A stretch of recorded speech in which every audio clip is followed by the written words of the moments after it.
आहे आमच्या हळदीमधील कोथिंबीर. असं मस्त आलेलं आहे. सगळ्या सऱ्या छान हिरव्यागार झालेल्या आहेत. हळदीची वाढ होते तोपर्यंत आपला हा कोथिंबीर सुद्धा येऊन जातो.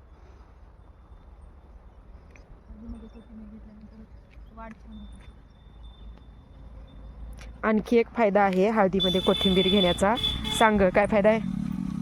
वाढ चांगली होते. हळद ही मुळात औषधी वनस्पती असल्याने त्या कोथिंबीरला वेगळं औषध खत द्यायची गरज पडत नाही.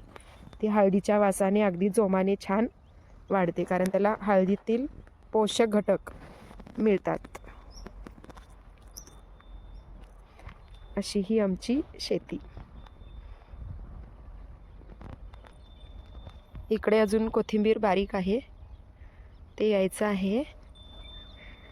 आणि तिकडच्या साईडला शेपूची भाजी सुद्धा हळदीमध्ये घेतलेली आहे.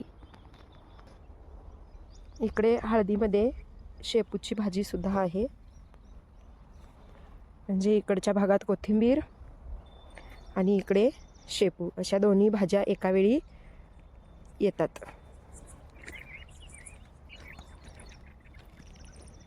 बऱ्यापैकी इकडच्या भागातली काढून विकून नेऊन संपलेली आहे. आता इकडे अजून आहे खूप लांबपर्यंत, असं आपल्याला पाहायला मिळते. अशा पद्धतीनं शेती आमची आई आणि बाबा करतात.